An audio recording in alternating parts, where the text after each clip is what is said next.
Hey everybody, it's Andrew Martin coming to you with another video. It is July 1st.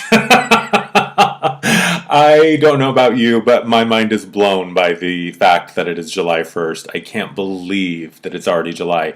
It seems like literally it was just 2 days ago that I was recording messages for June, and yet at the same time, oddly enough, it feels like it was a lifetime ago that I was recording messages for June, which is interesting because that's been sort of my experience with the illusion and the concept of time this past few weeks has been, one that it's really kind of meaningless to me, and my relationship with the illusion and the concept of time has become very fluid, and time has become this very gray area.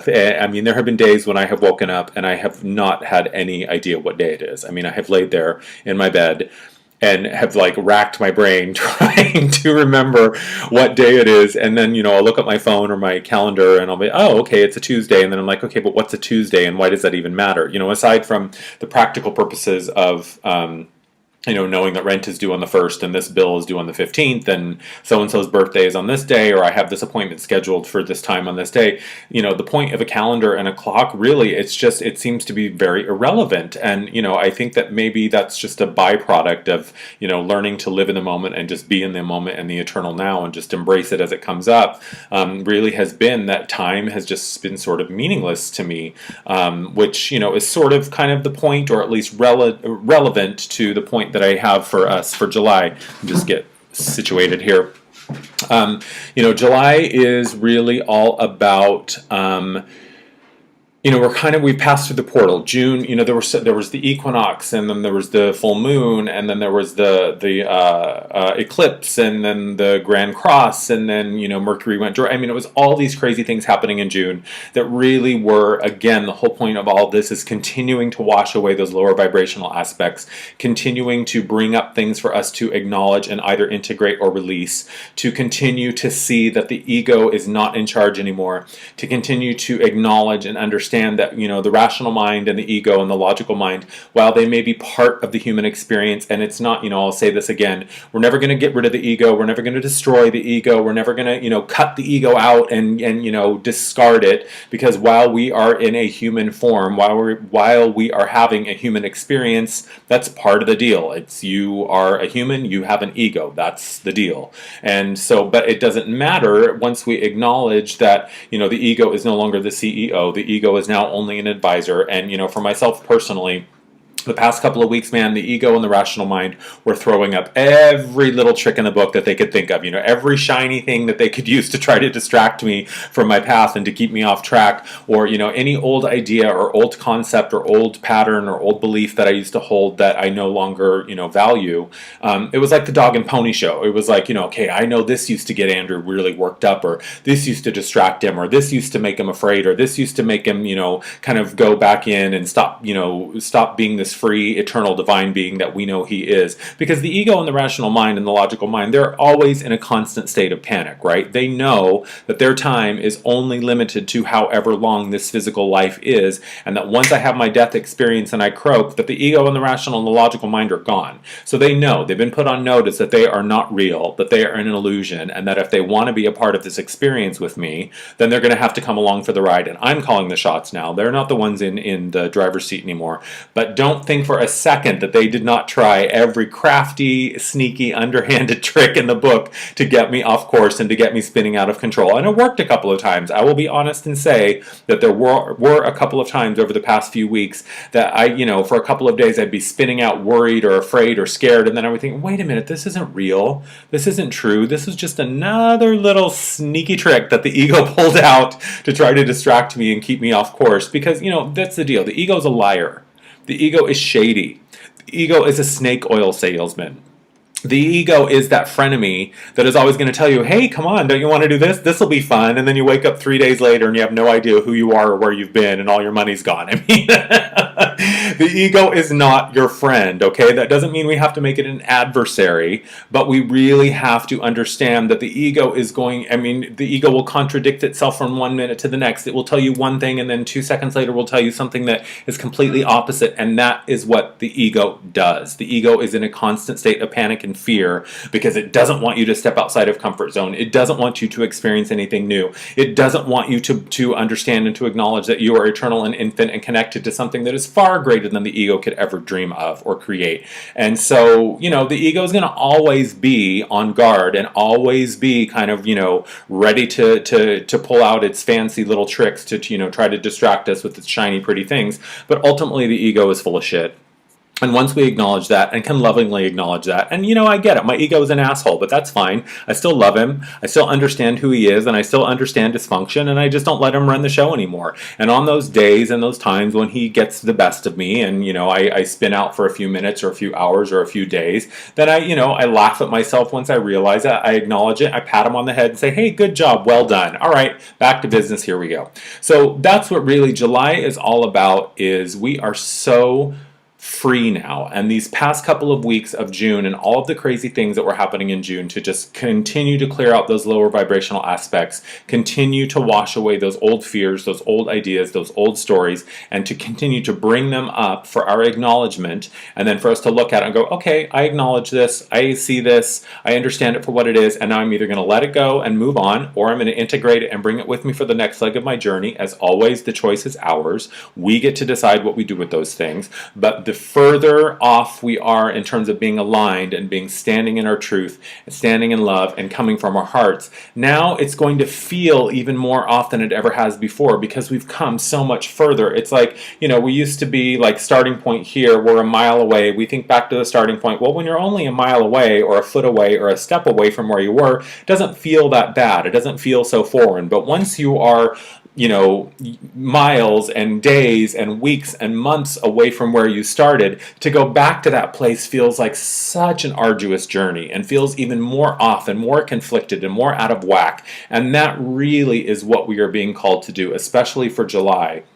Because July, all of these things that we have, the seeds that we have planted are starting to sprout and starting to manifest and starting to germinate. All the things we had dreamed about, all the plans that we had put into place, all of the, the things that we've been asking for and really wanted and were desiring for ourselves when we were coming from a beautiful, wonderful, heart-centered space, they're going to start to show up. And man, they're going to start to show up fast. And there are definitely going to be moments when it may feel overwhelming and it may feel intimidating and it may feel like too much. But the trick is to just go back into the heart space. Don't let the mind tell you, the mind is going to say, well, we've never experienced this before, so it must be scary, or we've never done this before, so we don't know how to do it, or this is something new we've never tried before, so we're going to fuck it up and we're going to do it wrong. It's not about right or wrong, bad or good, dark or light, up or down, pass or fail. That old idea of duality, we have mastered that. And it really is about stepping into this new space and coming into this energy and this new spot that we're in right now for July, and to say, wow, I really am powerful.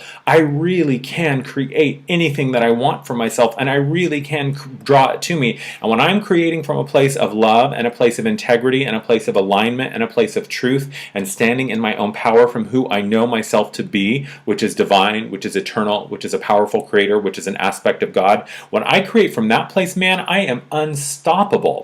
And it is only when we are out of that alignment, and only when we are moving in a direction that's maybe downstream, to use some law of attraction speak, or when we're doing something that maybe isn't in alignment with our greatest and highest good, that's when we really begin to feel it. And just to know that that's what those feelings are, they kind of help us know what we're moving towards in the direction that we're moving. And July is really about letting go of those last vestiges and those last ideas of illusions and those last ideas and old stories that used to tell us that we were powerless and that we couldn't do it and that we weren't enough and that we didn't have the resources and that we didn't have the talent, we didn't have the ability, that we weren't smart enough or pretty enough or cute enough or dynamic enough or creative enough or blah, blah, blah, blah, blah. Bullshit. We are so powerful and we are so dynamic, and we have literally the key to our own prison is in our hands. And it's like some of us are still standing in the cage going, God, I have this key, what do I do with it? Girl, you just reach your hand around through the bars, you put the key in the lock and you turn it, and then it opens and you're free. It's that story of the elephants and that guy who goes to India. And I know that this is a parable and that, there are, several versions of this story. And if you look online, some say it's an urban legend, and you go on Snopes and blah, blah, blah. The story isn't as important as the message. But this dude goes to India. He sees these elephants, these full-grown adult elephants, who are tied to a stake by a rope. And he thinks to himself, God, these elephants are so powerful and so huge. I mean, they're massive. They can level a whole forest. They can, crumple a car into nothing. Why are they still tied to a stake by a flimsy little rope? And the guy in charge of the elephant says, well, it's because when they're baby elephants or they're born in captivity, they are tied to a stake with a rope. And when they're babies, they're not strong enough to break the rope. And they fight and they struggle and they try to get free for a while. But then eventually they just surrender themselves and say, all right, well, the rope's more powerful than I am. And I guess I'm just a prisoner and I'm going to be tied to the stake with this rope for the rest of my life, and there we go. That's where we are right now. The illusions, the ideas that we can't, or that we won't, or that it shouldn't, or that it can never be, those are the rope. We are powerful motherfucking elephants, okay? We are so powerful, and we really do have the ability to create that which we want for ourselves and that which we dream of. And the only thing that is standing in the way of us manifesting it and bringing it into our reality is the concept and the idea in our head that that rope is more powerful than we are. But the truth is that it is not. We have been raised to believe that. We have been indoctrinated to believe that. We have been told that over and over and over. And so at some point we just kind of stopped fighting and said, all right, well, I'm not powerful enough. I'm going to just be tied to the stake anymore. That's gone. All we need to do is just take that rope, give it a little snap, it'll be gone like that, and we'll be free to do what we want to do. That's what July is all about, is regardless of what's happening out here, regardless of what the mind is telling us, regardless of what the ego is perceiving to be the truth, all we have to do is to go into our heart, align with how it feels. If it feels free and easy and wonderful and exciting, and we're eager for it and we're in anticipation for it and we can't wait, and it feels dynamic and powerful and goosebumps all over our body, that is the direction to move in. That is where our power lies, and it's in every and each moment that we have the choice to say, how does this feel? How does this feel? How does this feel? Not how does it, what do I think? Not what, logical, rational approach am I going to take? No, it's about how does this feel? And if it feels free and wonderful and light and free, go for it. And even if we don't necessarily know how it's going to come about, we can trust that if we're being prompted and if we're being drawn in a direction that feels free and loving and in alignment with our heart space, that it's fine, and that's the things that we should be doing, and that's the direction that we should be moving. And to let go of that old idea that we are tied to this stake, because it's just not true anymore. We literally have the power to create worlds in our hands, and all we have to do is start to use it. I've used this analogy before and I'll use it again. It's like when we hire a personal trainer, we show up at the gym, you don't just stand there and say, okay, get me in shape. No, you got to pick up the weights and you got to do the work. And the trainer is there to advise you, and the trainer is there to guide you and to kind of keep you on course. But if you're not going to be lifting the weights and doing the work, then honey, nothing's ever going to change. And that's what July is all about. Step out of that fear, step out of that limitation, step out of that belief of lack, and know that you have everything that you need at your disposal. Literally, at your disposal, literally is in your hands right now to create that which you want to see for yourself. So that's what July is all about. Forget what the mind is telling you. Forget what you're seeing necessarily on a logical, rational mind. Just close your eyes, center, breathe, align with that feeling in the heart, connect with the heart space, and know that if it feels good, if it feels right, if it feels happy, and if it feels free, then that's the direction we should move in. And forget all the stuff that's out there. Forget all the illusions. Turn off your TV. Get off Facebook. Don't believe what the papers and the news and media is telling you. It's all bullshit. If it doesn't feel right, it's not right. And if it feels fantastic and free and powerful, go for it. Do it. It will be yours. So that's my messages for July. Lose your illusion. Let go of it. It doesn't exist anymore, or it only exists insofar as you give it power and you believe that it exists. And the minute that we begin to challenge those concepts and those old ideas, it's going to snap just like that rope. If that elephant knew what we know, it would just give its foot a little kick and that rope would snap and then it would run off free. So that's what July is all about.